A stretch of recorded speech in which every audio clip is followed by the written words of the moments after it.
Contract marriage, a signature of love. भाग 26. रयतच्या डोळ्यात आज पहिल्यांदाच हक्क दिसत होता आणि ईशाच्या मनात पहिल्यांदाच आशा उगवली होती. बटरस्कॉच आईस्क्रीमच्या गोडीपेक्षा जास्त गोड झाला होता त्यांचा तो क्षण. पण त्या आईस्क्रीम कॅफेमध्ये त्यांची वाट कोण बघत होतं? मागील भागात. फ्रेंड्स, असे म्हणून मग समीरने पण सीमाच्या हातात हात दिला. ते दोघे पण आता ईशाकडे पाहत होते. या फ्रेंड्स, ईशाने पण हसून त्या दोघांच्या हातावर हात ठेवला. तिघांची आज छान फ्रेंडशिप झाली होती. तसा समीर सगळ्याच गोष्टीत हुशार होता. अगदी एखाद्या हिरोलाही मागे टाकेल अशी त्याची पर्सनॅलिटी. त्याचा स्वभाव बोलका होता, म्हणून खूप लवकरच ईशा आणि त्याची मैत्री जुळली. बाय द वे ईशा, हा बुके तुला का भेट दिलाय? समीरने प्रश्न केला. सीमा ईशाच्या लग्नाविषयी बोलणारच होती, पण तेवढ्यात ईशाने तिच्या तोंडाला हात लावला. ते प्रिव्हियस ओरलमध्ये छान ग्रेड मिळाला म्हणून दिला आहे सीमाने. ईशाना त्याने खोटं खोटं सांगितलं. आता पुढे. ओ रेल, कॉंग्रॅच्युलेशन, तो तिच्याशी हात मिळवत बोलला. ईशाने सीमाकडे पाहिलं. ती डोळे बारीक करून तिच्याकडे पाहत होती. तिला तिने खोटं बोललेलं आवडलं नाही. तेवढ्यात समीरला त्याच्या फ्रेंडचा फोन आला. फोनवर बोलताच त्याने सर्वांचा निरोप घेतला आणि मित्राकडे निघून गेला. Isha, are you lying? But Y?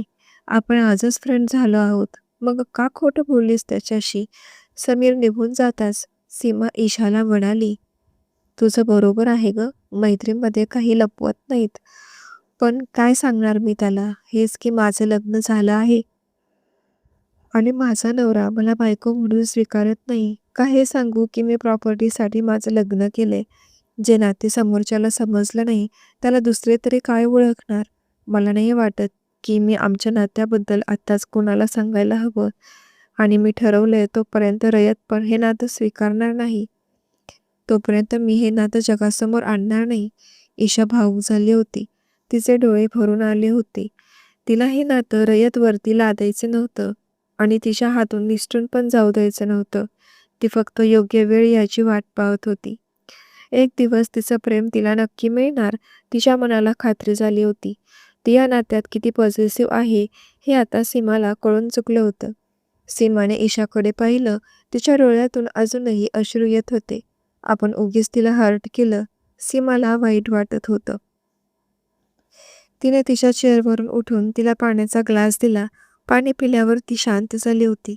I am sorry यार, मला तुला हर्ट करायचं नव्हतं. इनफॅक्ट तुझ्या जागेवर मी असते तर मी पण हेच केलं असतं. सीमाने दिलगिरी व्यक्त केली. ईशा, सीमा, तुम्ही दोघी पण अजून इथेच आहेत का? चला, परांजपे सर बोलावत आहेत ओरलसाठी. समीर फोनवर बोलत तसाच क्लासमध्ये गेला होता. ईशा आणि सीमाचा वेट करून तो त्यांच्याजवळ आला होता. हो, येतच आहोत, सीमा म्हणाली आणि तिघेही पुन्हा आत गेले. रयतला आज नेहमीप्रमाणे घरी यायला 10 वाजले होते. तो त्याच्याकडील कीने दरवाजा उघडून आत आला. बेडरूममध्ये जाऊन फ्रेश झाला. रयत फ्रेश होऊन चेंज करून आला. त्याने ईशाला सगळीकडे पाहिलं, पण ती त्याला कुठेही दिसली नव्हती. तो किचनमध्ये गेला. ईशाने मस्त गरमागरम जेवायला करून टेबलवर ठेवलं होतं. तिने एक ताट रयतसाठी आणि एक स्वतःसाठी लावलं होतं. याचा अर्थ ईशा अजून जेवली नाही. त्याच्या लक्षात आलं. हॉलमधून टीव्हीचा आवाज येत होता, म्हणून तो हॉलमध्ये गेला. ईशा हॉलमध्ये बसून टीव्ही पाहत होती. ती रयतची जेवणासाठी वाट पाहत होती, पण त्याला आज जास्तच उशीर झाला होता आणि तिचा डोळा लागला होता. ती तशी सोफ्यावर डोकं ठेवून पाय दुमडून त्याची वाट पाहत झोपली होती. ईशा, रयतने तिला लांबून आवाज दिला, पण दिवसभर कॉलेजच्या दगदगीत तिचा डोळा उचलत नव्हता. त्याने टीव्ही बंद केली आणि तिच्यासमोर जाऊन गुडघ्यावर बसला. तिचे डोळे अजूनही उघडले नव्हते. आजूबाजूच्या जगाचं तिला भान नव्हतं. ती झोपेतच हसत होती. तिच्या लांबलचक काळ्या जाडसर पापण्या आणि हलक्या गुलाबी ओठांवरील स्माईल खूपच सुंदर दिसत होती ती. तिचे केस अस्ताव्यस्त झाले होते, म्हणून तिचा चेहरा लपवून गेला होता. तिचं ते क्यूट सौंदर्य पाहायचा त्याला मोह आवरला नाही. त्याने हलक्या हाताने तिचे केस सारले, तसा तिचा गोरा पण लपलेला चेहरा त्याला स्पष्ट दिसला. पण आता केस सारल्यामुळे तिच्या भांगेत त्याने भरलेलं कुंकू स्पष्ट दिसत होतं. अजूनही ते तसंच होतं. तर तिच्या माथ्यावरील कुंकवाला पाहून ती आता आपली आहे, तिच्यावर आता फक्त आपला हक्क आहे, असं त्याला मनोमन वाटत होतं. ईशा, त्याने पुन्हा तिच्या गालावर तिच्या हलक्या हाताने थोपटलं. त्याचा भरदार हाताचा स्पर्श आणि टीव्ही बंद केल्यामुळे त्या खोलीत एकाकीच पसरलेली शांतता. त्याच्या तोंडून तिचं प्रेमाने घेतलेलं नाव, त्याची लय तिच्या कानात गेली आणि दुसऱ्या क्षणी ती किलकिले डोळे करून पाहू लागली. तिने तिचे अलगद डोळे उघडले आणि समोर रयतला पाहतच राहिली. तो तिच्याकडे खूप प्रेमाने पाहत होता. त्याला असं अचानक आपल्या जवळ आलेलं पाहून ती थोडं पटकन उठून सावरून बसली. "तुम्ही आलात?" ती जागेवरून उठत किचनमध्ये जात होतीच की आई!" अचानक तिच्या पायाची वेदना तिला जाणवली. रयतने तिच्या पायाकडे पाहिलं. काच लागल्यामुळे अजूनही थोडी जखम होती त्या ठिकाणी. ती तसंच पुढे जात होती. पण रयतने तिच्या हाताला धरून तिला सोफ्यावर बसवलं. त्या दिवशीनंतर त्याने तिच्या जखमेची चौकशीसुद्धा केली नव्हती. त्याला थोडं वाईट वाटलं. तिला सोफ्यावर बसवून तो किचनमध्ये निघून गेला. थोड्याच वेळात तो किचनमधील सर्व जेवण घेऊन हॉलमध्ये आला. त्याने ईशाला पाणी आणण्यासाठी सुद्धा उठू दिलं नाही. त्याने सर्व जेवण किचनमधून स्वतः आणून हॉलमध्ये टेबलवर नीट लावलं. सगळं जेवण नीट सेट झाल्यावर त्याने टीव्ही ऑन केला आणि व्हिडिओ सॉन्ग प्ले केलं. "कम." त्याने तिला चेअरवर बसून बोलावलं. ती त्यालाच ऑब्झर्व्ह करत होती. एवढ्या दिवसात तिने त्याला फक्त चहा बनवून घेताना पाहिलं होतं. तो प्रत्येक डिश न सांडता अगदी व्यवस्थित ताटात घेत होता. त्याने सगळे डिश व्यवस्थित ताटात वाढून घेतले.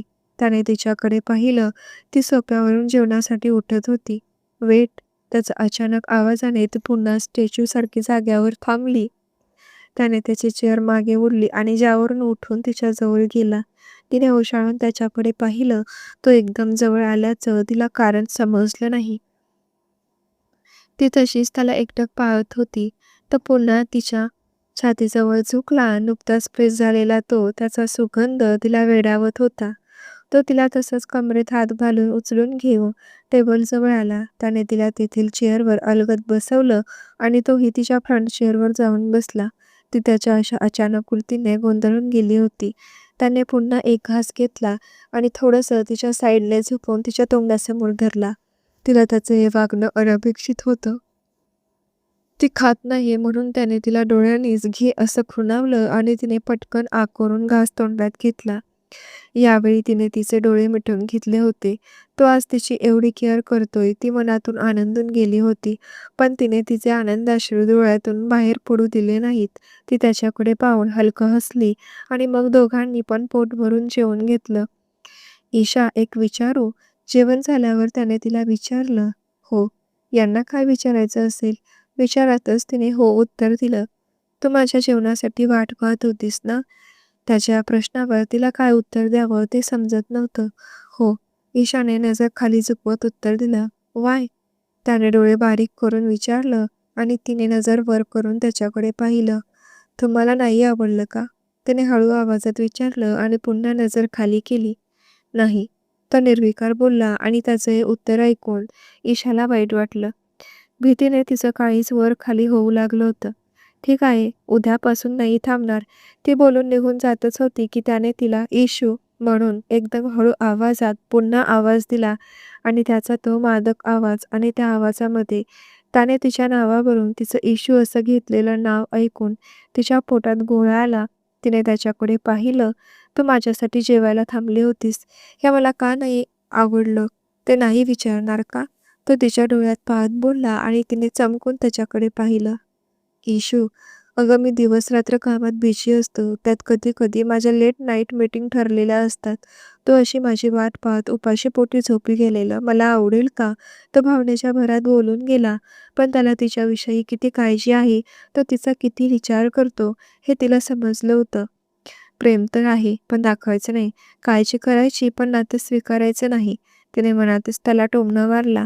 त्याच्या अशा बोलण्याने आता तिला बरं वाटत होतं. क्षणात तिचा चेहरा खुलला होता. तुम्ही काहीतरी विसरलात, ती त्याला पाहत म्हणाली. काय? त्याने तिला बोलण्यावर आठवण्याचा प्रयत्न केला, पण त्याला काही आठवलं नाही. बहुतेक आपण दोघे फ्रेंड झालो होतो, ही गोष्ट तुम्ही विसरलात. तिने त्याला त्या गोष्टीची जाणीव करून दिली आणि त्याला आता आठवलं की खरंच मंदिरात जायच्या अगोदर ते दोघे एकमेकांचे छान फ्रेंड झाले होते. ते कामाच्या ओघात लक्षात राहत नाही. सॉरी, तो आता एक कान पकडून बोलला. तिला त्याला तसं पाहून मजा येत होती. असं नाही, ती लटका राग दाखवत म्हणाली. मग कसं?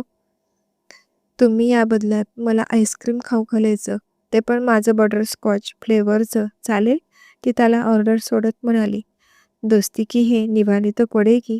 तो त्याच्या चेअरवरून उठला आणि दोघेही आईस्क्रीम कॅफेकडे आईस्क्रीम खाण्यासाठी निघाले. दोघेही हसत आईस्क्रीम कॅफेमध्ये गेले, पण आत पाऊल टाकताच ईशाचा हात रयतच्या हातातून सुटला, कारण समोर उभा होता एक असा चेहरा ज्याने त्यांच्या नात्याला पुन्हा एकदा प्रश्नचिन्ह लागणार होतं. तर मग मैत्रिणींनो, तुम्हाला काय वाटतं? काय होईल पुढच्या भागात? एक छोटीशी कमेंट करून नक्की कळवा. भाग आवडला असेल तर स्टिकर्स आणि रेटिंग्स द्या. व्हिडिओला हाईप करा, जेणेकरून येणाऱ्या नवीन भागाचं नोटिफिकेशन न चुकता तुमच्यापर्यंत लवकर पोहोचेल. थँक्स फॉर वॉचिंग मन माझे चॅनेल. भेटूया नवीन भागासोबत कॉन्ट्रॅक्ट मॅरेज भाग 7 मध्ये. आणि हो, प्रीत जडली हृदयी या कथेला आपण मनापासून